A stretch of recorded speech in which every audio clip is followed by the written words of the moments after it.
So the first question today, excuse me, in our daily life, sometimes we come across people who are unpleasant, annoying, inconsiderate, no proper behavior, etc. Because of this, we dislike whenever we encounter such people. How can we better manage this?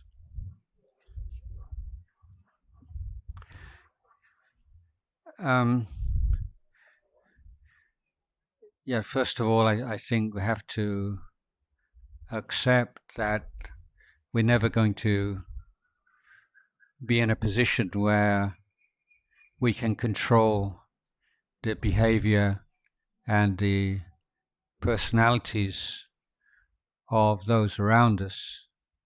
Of course, certain places, certain groups of people are more toxic than others, and if you live in a monastery, then the number of such people is probably much less than you're going to meet anywhere else, but you still meet them. They're everywhere. So it's a challenge, isn't it? So the practice is always to observe to what degree we make an unpleasant situation unnecessarily worse than it need to be.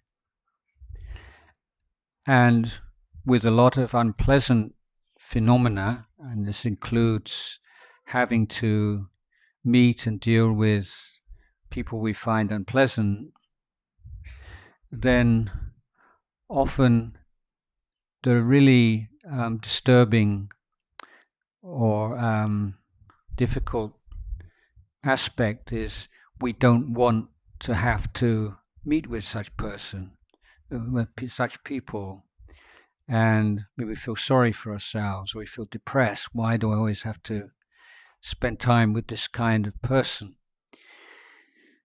So there is the unpleasant behavior or personality of that person, which is always going to have a certain unpleasant effect, but we make it worse because we don't want it to be like that.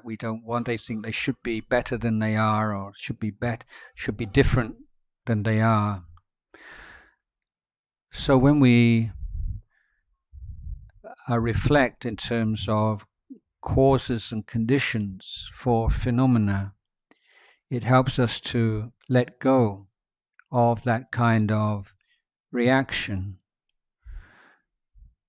The people are the way they are because of many causes and conditions in their past and also in their present. It may be to do with family traumas, it could be to do with financial difficulties in the present, or relationship difficulties, or everybody is going through one kind of crisis or another most of the time, and it affects the way people relate to each other inevitably. So a certain amount of compassion and understanding starts to arise naturally when we reflect that these people are probably unhappy and they have their own issues to deal with. Sometimes we may be aware of them, often perhaps not. So finding a way of dealing with that tendency to resent having to deal with difficult people is very, very useful. At the same time, that's the returning to the subject of the talk just now. That's just one element of the training, of the education, how we how we look at the problem. That's the wisdom training. But on the behavior training, conduct, sometimes people just don't really pick up. They're not really aware of how their behavior affects others. And although the culture of non-confrontation is, in most cases, a wise one, it can also lead to an avoidance of issues and for people's behavior to become much worse than it need to be. Some people need a little nudge and need to be given some friendly feedback about how their behavior impacts on the people around them. Some people are really, you would think it's impossible, but they're really unaware of it, and it's because it's something that's so used to, and maybe nobody's ever mentioned it to them before because afraid of hurting their feelings, or maybe afraid of them and their reaction, don't want a problem. And in Thailand, I think often we can use the word greng jai in a way to justify not facing up to issues in relationships. And often greng jai doesn't come from a genuine consideration of others' feelings, but more an avoidance of any kind of conflict. Sometimes a small conflict is necessary to avoid a larger conflict. The teaching here is that if we want to give somebody feedback, we have to be very sure of our own intention and not to be doing it out of anger or wish to have some kind of victory over them, put them down or judge them, but a genuine wish for them to recognize the way that they are causing harm and disharmony in the group. So that's one of the duties, responsibilities of a good friend. So when we meet these people, sometimes it might be just people in the road, strangers, people behaving badly in a restaurant or behind the wheel of their car, and in those situations, there's not much we can do. So yeah, the world's like this. This is what it's like when people don't have any ideal of training themselves. Because when we see somebody's bad behavior, inconsiderate behavior, what's really going on there? And what's really going on is it's the anger in their hearts, the selfishness, the greed, and so on. It's the negative mental state which is controlling them at that moment. They are puppets being guided by defilement. And unless someone practices the Dhamma, no matter how wealthy and how privileged they are, then they're in that prison of defilement, and their conduct is guided by their defilement. So if you look at people, the trick, or if you can say the skillful means, is not to create this kind of fixed self. He or she is like this or like that, but to see it in terms of the mental state which is manifesting in their behavior at that moment. You say, oh, this is what greed is like. When someone's greedy, that's really ugly, isn't it? Or when someone is really angry or jealous, how awful anger is, how awful jealousy is. So it's rather than saying they are bad people, they are this, they are that way because they're jealous or because they're angry or because they're narcissists or whatever it is, but seeing the mental state which is has completely overpowered them. They are the puppets of negative mental states. They don't have the skill, they don't have the training, the education, the wisdom to see their way out of those mental states. So understanding and compassion can arise from looking at it in this way.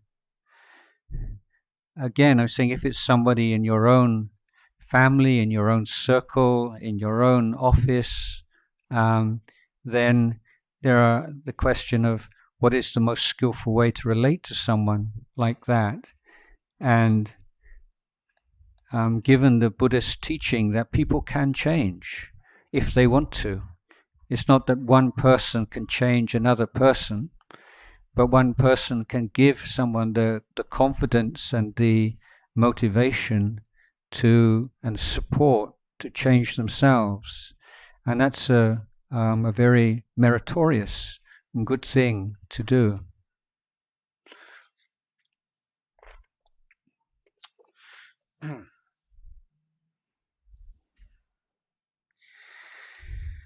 Namaskaram, Prajan. I have just started working this year, and I found the culture where I work is a little bit toxic. They gossip a lot and compete with each other for better positions. Should I change my job?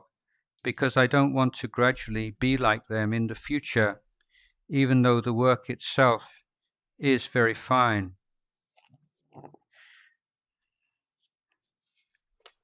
Yes, I think the bottom line with in this kind of consideration is the 5 precepts which I was talking about just now, in terms of to what extent should I just be patient and stick it out and see if things get better.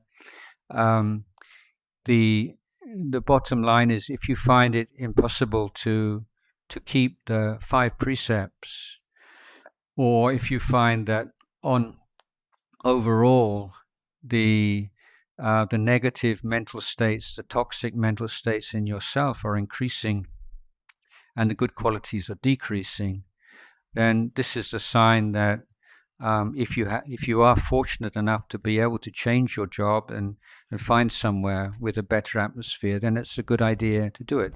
But there's not that many people have that kind of privilege of changing their job, and often it's a matter of making the best of things as they are.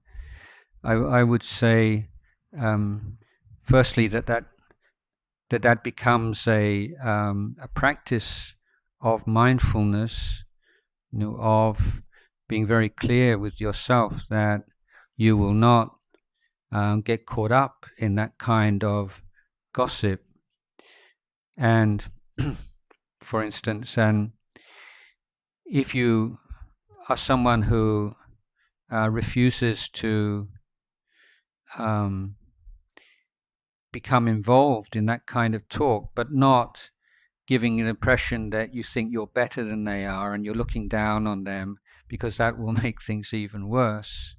But if you're very kindly just refusing to indulge in that's also a gift to people, that they become more conscious of their speech. If there's someone who doesn't get caught up in that, talking behind people's backs. And as I say, I think that not joining in with this kind of unwholesome, unhealthy kinds of behaviors is acceptable by the group if you don't set yourself up as being better than them, or they don't feel they're being judged by you, but you're just very quietly doing your own thing, and often become object of respect rather than denigration or dislike. Another consideration is that things do change, the people in a office, in a come and go, the atmosphere in places changes, and as you become more senior, then you're able to have more influence on the culture in the office and the kind of speech and behavior which is deemed acceptable and which is unacceptable or gross. As far as competition, that competitive aspect, then there is it's a natural part of life, but some companies and some corporate cultures deliberately stimulate that, and I think those are corporate cultures to avoid, and I don't think it's good for anybody. I think it's a mistaken idea of what makes for sustainable progress in any kind of endeavor. So the idea that competition creates progress or creates success, I think is a belief which doesn't bear up to as much analysis as might be thought. This goes back to the idea of Darwin. You see, Darwin, this idea of the survival of the fittest. And so a lot of people think the fittest means like the strongest, like the most fit, like someone who goes to the gym all the time. But fit means appropriate, that which fits, that which is most fitting, most appropriate. And if you look at the history of human communities, since before the birth of agriculture, and in many areas, being able to work together as a team is a far more potent source of success than everyone competing against everyone else. And that sense of trust and synergy and group harmony that comes together when people are able to put their personal egos aside, it's a very powerful force.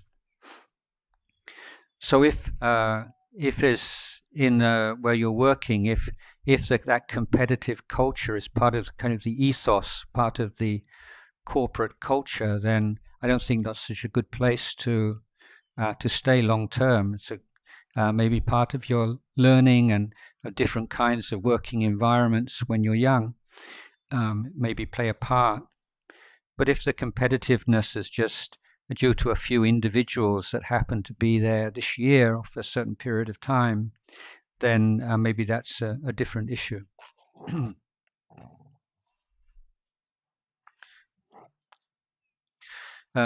Just going back to the question, should I change my job because I don't want to gradually be like them in the future? Even just having that in your mind, is really good thing, because I'm looking back at my life, and I'm sure most of us, when we look about the people who've really played an influence in developing in a way that we feel proud of, it's not just the good examples that we look to, but it's the bad examples. Looking back at people and you're just thinking, I never want to be like him, or I'm never going to be like her, actually had a more long-term positive effect, than some of the good examples. Having someone who's a bad example is actually quite useful sometimes.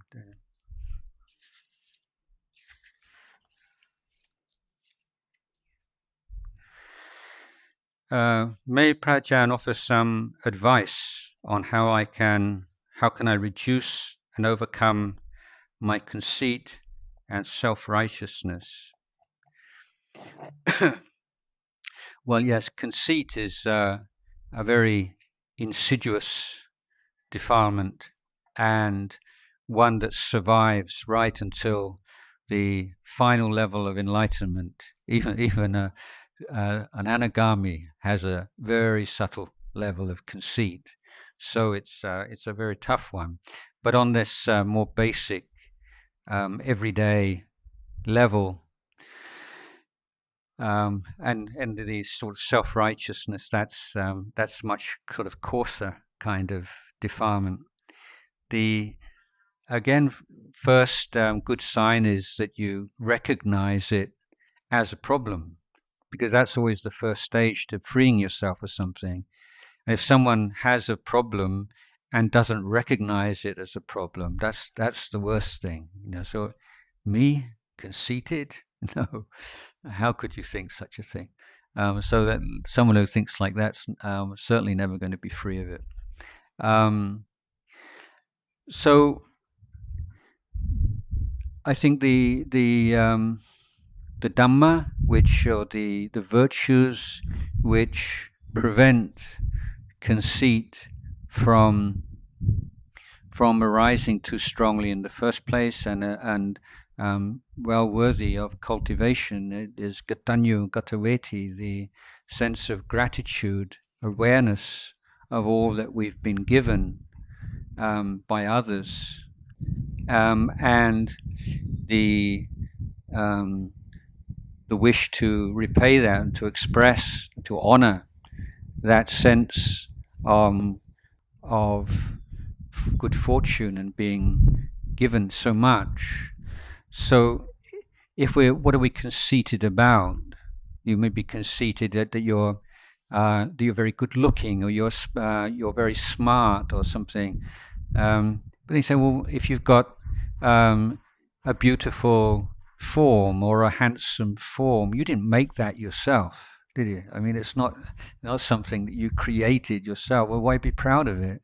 I mean, you got it from your parents. I guess these days many people may augment it surgically in certain ways, but at the end of the day, your body is not something that you created. It's not your work of art.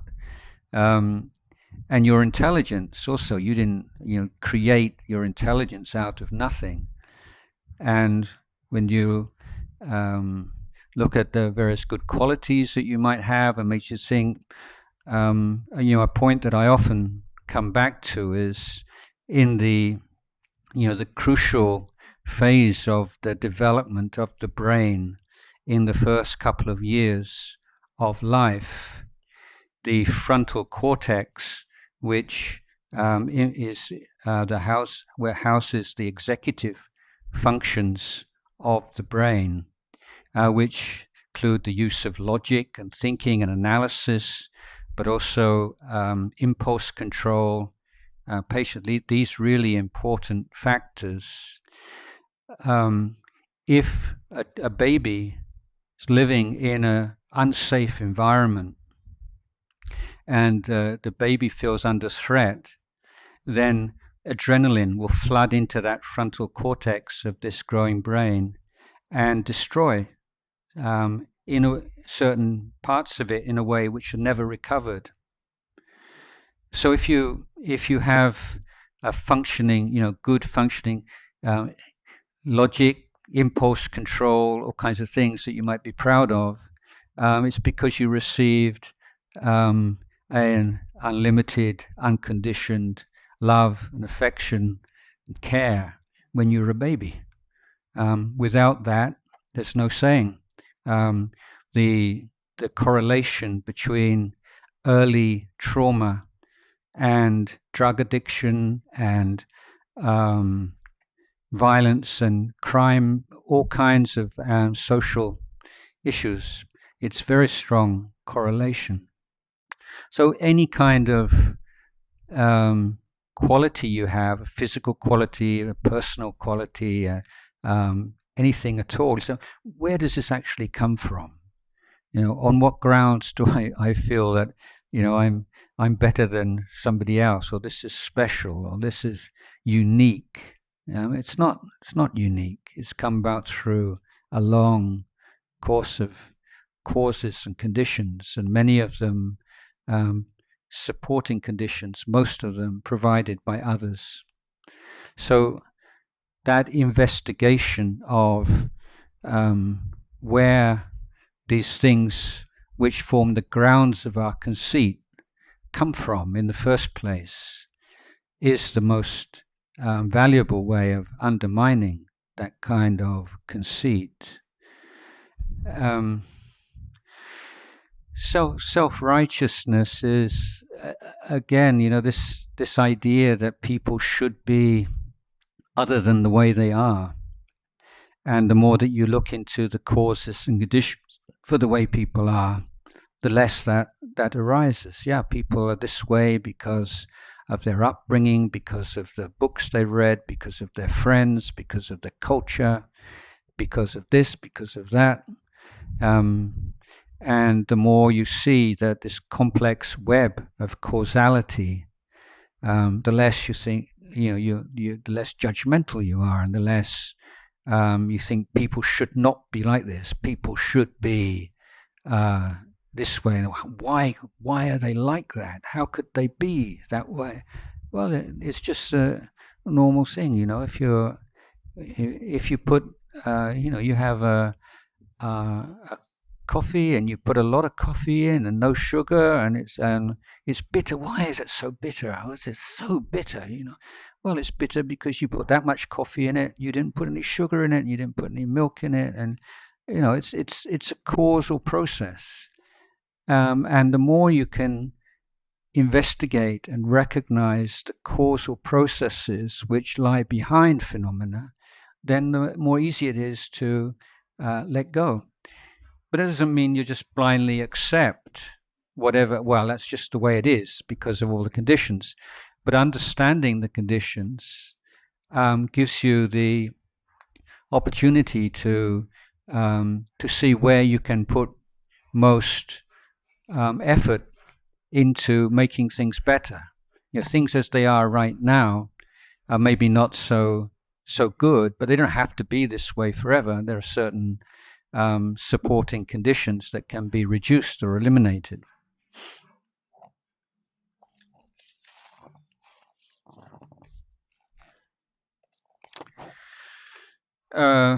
Given the reality of life, we young people need to work to sustain ourselves and our family, buy a house, afford a car, have savings for emergencies, etc. All of these will take up many years of our life, depending on our occupation.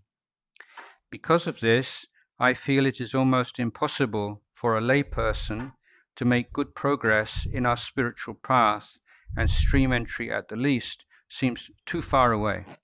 May Prajan offer some advice?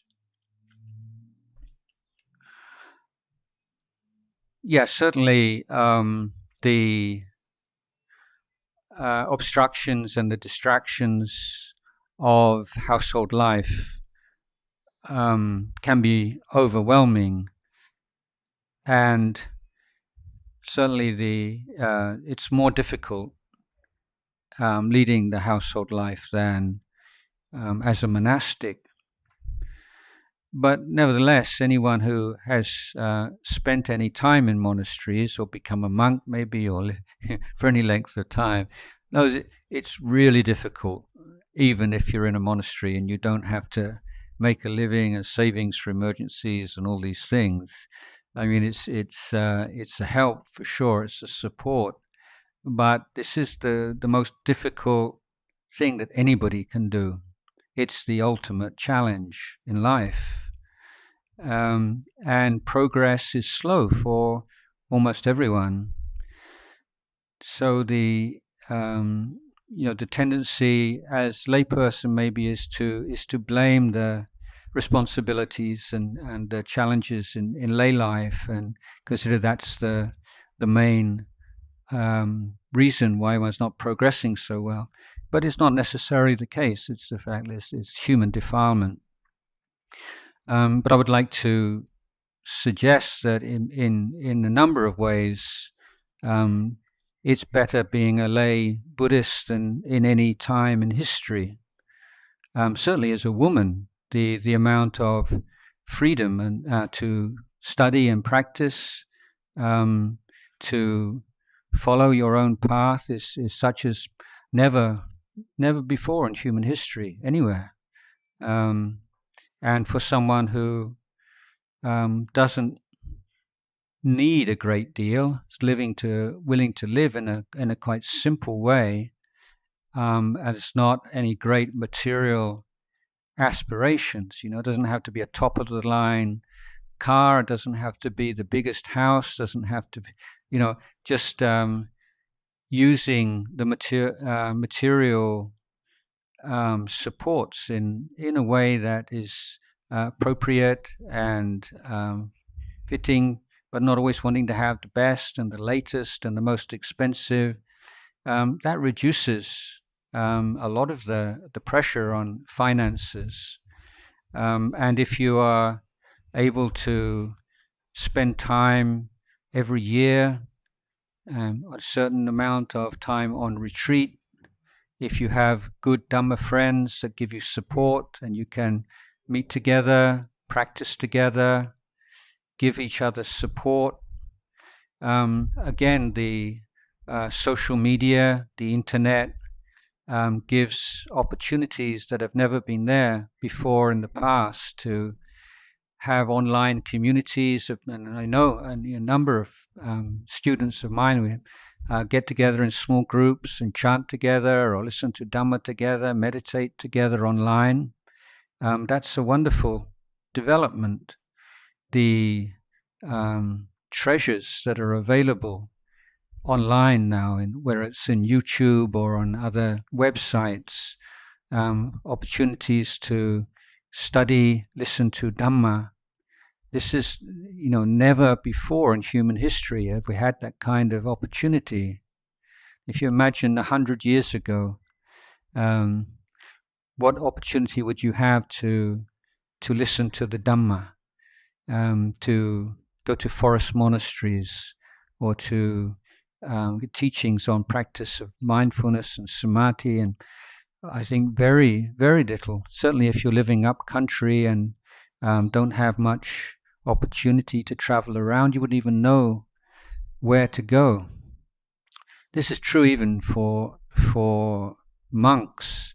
Some of you will be familiar with the life story of Lumpucha, and he started his monastic life in a village monastery. Then after a few years he became dissatisfied with that kind of life and wanted to learn how to meditate and to practice and to live like the monks in the time of the Buddha. And where could he go, even as a monk? In all of Ubon, he'd had maybe one or two places, one or two teachers, and he went there and he wasn't so impressed. And then he heard about a monk in Lopburi, and so he ended up walking all the way from Ubon to Lopburi. And he got to Lopburi and he found out that the teacher had died. And of course he had, there's no news in those days, no way to know beforehand. He's spent all that time walking there. And the ironic thing was that in that last year, when he was planning his last stages of planning to go to Lopburi, Lumpu Fan, one of the great disciples of Lumpu Man, was living in Ubon, in Warin actually, just down the road. But he had no way of knowing that. So the kind of links and awareness of what's going on in the Buddhist world these days would have been completely unthinkable even not so long ago. So yeah, the pressures and all the things that are going on in lay life are going to draw you away from the Dhamma, considerable. But there are also many advantages and for the householder that were not available in the past. And as I say, if material success is not the number one criteria, but if you're looking for a way to fulfill your responsibilities, to lead a reasonably comfortable life and one which you're free of fears and anxieties concerning your material welfare and funds in case of emergencies and so on, but finding a way of including Dhamma practice, a more formal Dhamma practice within your life, then I think that that there are real possibilities to go far on the path of Dhamma.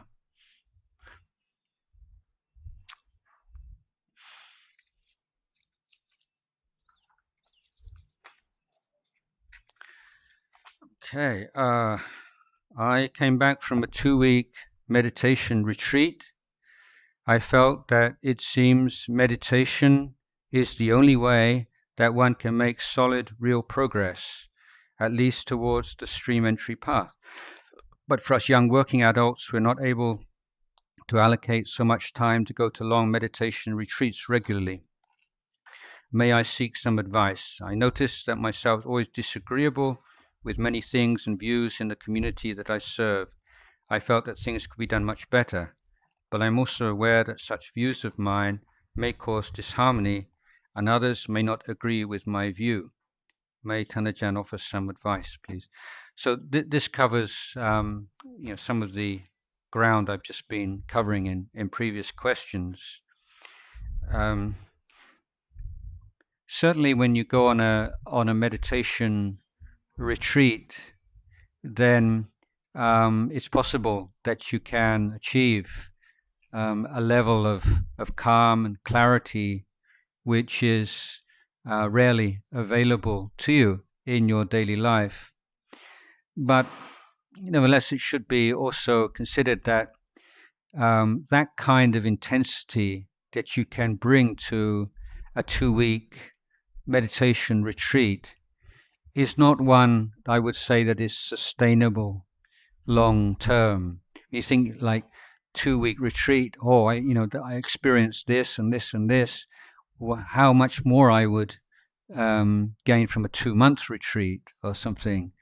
But in fact, the very fact that you know that you only have 2 weeks gives you incredible kind of motivation and effort. But when you have an unlimited time, like monks do, or for a longer period, you find that just as in lay life, you go up and down. You have periods where very inspired and things go very well, and things where things don't go very well at all. So the 2-week period is kind of like honeymoon period. It's just like it's the best of everything. Highly motivated, everything's set up for you. Don't have any responsibilities in a monastic community. Everything's laid on for you just to meditate. But you can't live your life like that. Even monks can't live their life like that. So it's slightly unfair kind of or inaccurate kind of summary to think this is the only way.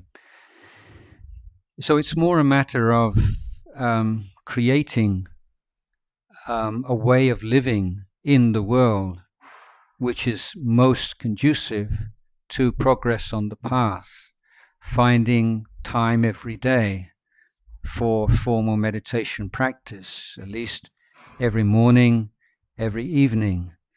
When there is opportunity at weekends or on holidays, to spend a bit longer on retreat, to be to have a community of like-minded friends, whether it's a real community and meet every once a week or something, or an online community, or a bit of both. The thing is to be really looking what are the real obstacles in my path, and what are the supporting conditions. How can I reduce the obstructions and increase as far as possible the supportive conditions.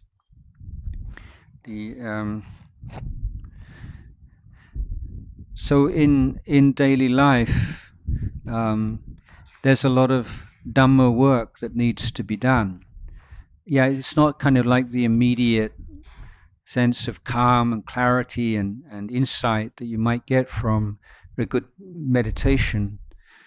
But in terms of dealing with things like conceit and attachment to views and opinions, these kinds of defilements are pretty robust, and they're not easily undermined by formal meditation practices.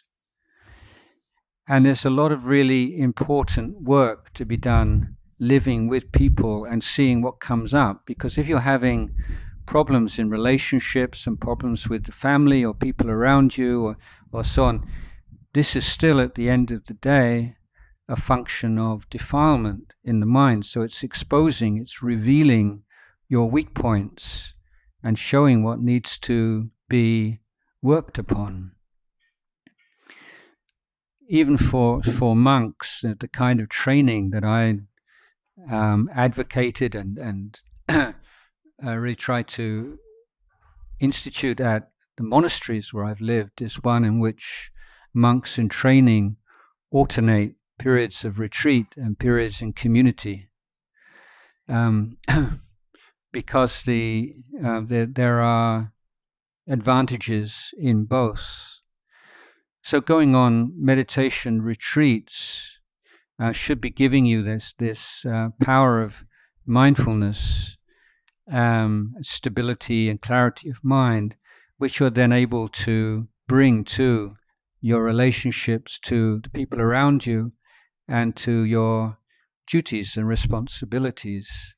So if you're having difficulties with somebody, what's really going on there? Is it because of them? Was it what's coming from you? And so there's a lot of work to be done in the area of right speech also. Obviously, this is not an area which you really develop when you're spending all day sitting and walking, and it can be a blind spot for many people. But learning how to develop good, skillful speech, that's something that you do in community. You don't do with others.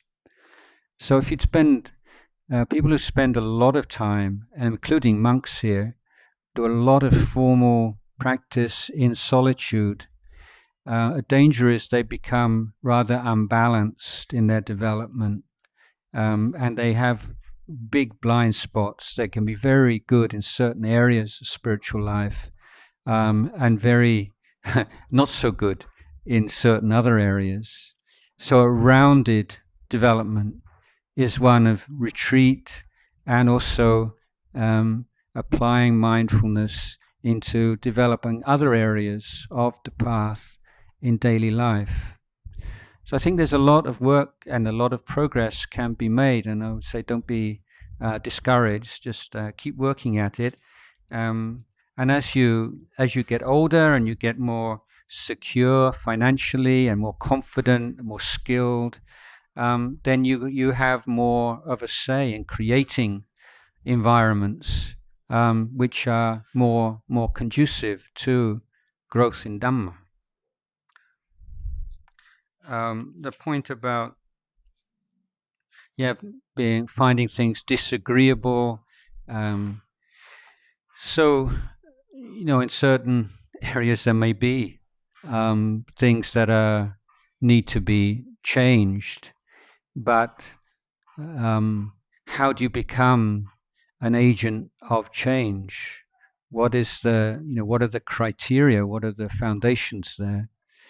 And again, one has to be very aware of being attached to views and opinions, of being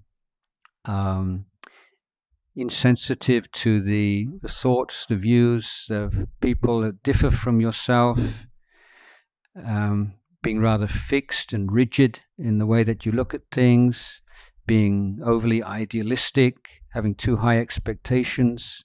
So these are all traps that we can easily fall into.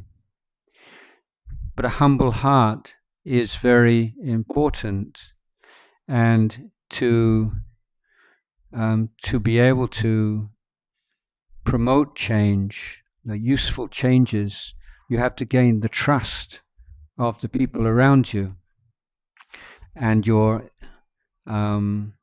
have to be able to purify your mind of this sense of I'm right and they're wrong, and I'm smart and they're stupid, and why can't they see, and this kind of view. And being aware of the remembering cases where you've got it wrong and thought things were one way and it turned out they were some way else altogether, it helps to keep you humble in that way.